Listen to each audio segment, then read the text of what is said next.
Hello. I want to make an argument against a very common theory here on YouTube amongst the free thinkers, of whom, of course, I respect. But there's one thing that seems very common that I have to disagree with, and that is the theory that good comes from evil and evil comes from good, or more specifically, that one creates the other, meaning that you cannot have one without the other. There's a kind of natural balance between the two. That evil is not an unnatural force that should be fought, but should just be accepted and embraced. And so that you are not meant, in a sense, to be good any more than you're meant to be evil, that you're meant to be somewhere in the middle, and that is balance. That would appear to be logical deduction, but I disagree with it. And I'd like to explain to you why I disagree with it. For one thing, I had, as I said in the previous video, the black tunnel experience, and that is, some people call it a near-death experience, but really it is a death experience. You know, your spirit leaves your body and moves up through the black tunnel. Where it heads, I don't know where it's heading to exactly, but it's away from this world. In that state of mind, there was no fear or worry or concern. There was no need to think any thoughts. And I don't know if I could have thought very easily. I could have had thoughts. I had a feeling that I could will it into being if I wanted to, but there was no need to. There was no need to think, because there was no need to worry. It was just me in the black tunnel moving along. That's all there was. And I forgot about everything that came before. Anyway, all I felt was a feeling of mild peace. That's it. Peace. Now, what was the contrast to that? There was no evil there. So, by this theory that you need to have one extreme to have the other, what was the opposite? The only contrast I can think of is nothingness. That would be the contrast for life and for living, would be nothing. And if you, in your truest spiritual form, you are what we call peace, or peaceful in that state, then the argument would not be evil as the contrast, it would have to be nothingness. Now, that's something that I might agree with. I would not hold that as an ultimate truth, but as an interesting observation, or as a point that definitely has truth in it that I would acknowledge. So, that would be the only contrast, and it's similar to meditating in the woods and letting go, you know, and becoming one with the spiritual self. And there is a euphoria in that as you let go of the ego and all that negativity, the weight of the ego, but that's only temporary. While your consciousness is being relieved of the ego, and then you become the spirit, in which case you only feel peace. There is no euphoria.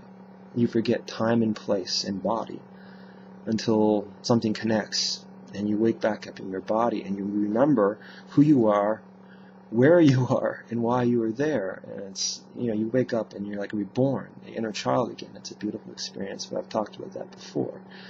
But like again, where's the evil to create that positive, all that euphoria, all that positive awakening? There was no evil in that experience. There was no evil in contrast. The only contrast could be nothingness. Okay, however, my experiences have shaped me. Many of the morals that I've held myself to over the years have come about by, well, basically, I guess, to be fully honest, judgment. Seeing people around me saying and doing things that I felt was evil to some extent, meaning mildly evil or quite malicious, but to one extent or another harmful. And I would see how harmful this is and tell myself, I cannot do this because I don't like this. And if I did this, then I'm just as bad as this person. And then to have a problem with this behavior, I'd be a hypocrite. So I'd hold myself to these morals. The problem is you can be too hard on yourself, and you can be too hard on other people, because we're all human, and no one can hold themselves up to all these morals and live your life by it. You will be crushed under the weight of your own expectations of yourself. So you have to be, it comes a point where you just need to loosen up a bit, you know, and not take things, you got to realize you can't take things too seriously. However, I mean, there is harmfulness, there is unnatural behavior or evil, and from the heart, intuitively, my reaction is to resist it. And not everyone might have that intuitive spiritual reaction to it. Some people believe that good and evil, like I say, are opposites, and you're not meant to be good or evil, but somewhere in the middle.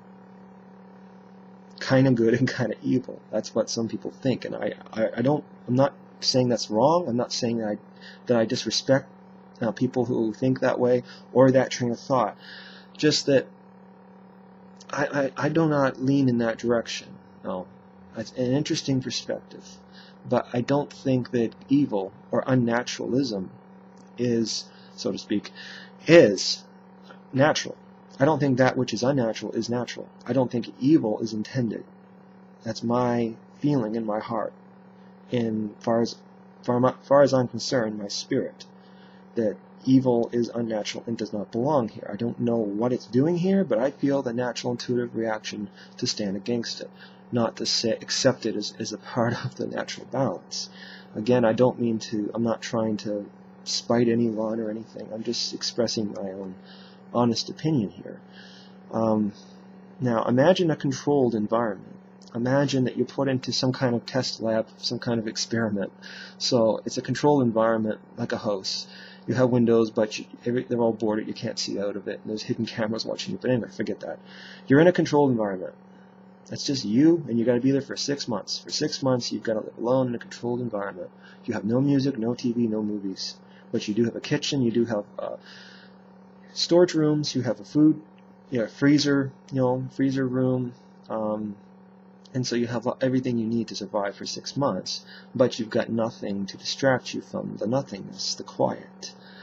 Now, doesn't it make sense that you would whistle and you would sing, and that you would be creative, and that you would make the most of it, and try to be happy, and try to have a good time? I mean, you would probably be quite eccentric by the end of those 6 months. And that's what happens with isolation.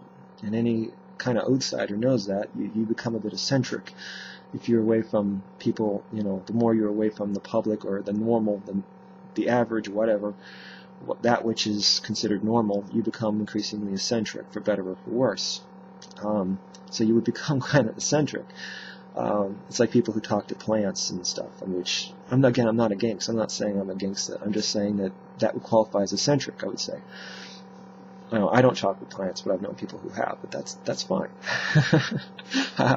I guess it's all right, unless they start talking back to you. But anyway, I think that you would have a good time and try to make the most of it. But in contrast to what? See? There's no evil there, right? There's no evil in that controlled environment. But you'd be trying to make the most of it and have a good time and make yourself happy and be creative. And remember the good times of the past, but try to do things to make yourself happy. The contrast is what? It's not evil, it's nothingness, right? So this is my opinion, right? I'm not trying to promote any kind of point of view exactly, or anything. I'm just saying this is my view, my opinion, that good does not exist in contrast to evil. If anything, good, that which is natural, positive, uplifting, healing, natural, that exists. If it exists in contrast to anything, it exists in contrast to nothingness. That is just my opinion on the subject. I don't feel that evil is a natural force. I think that it's unnatural. And I want to do a video on evil. I've been meaning to do that for quite some time. I just never quite knew exactly what angle to go into it from. But I think I'm developing a concept for our video on evil, which I plan to do sometime fairly shortly. Anyway, peace.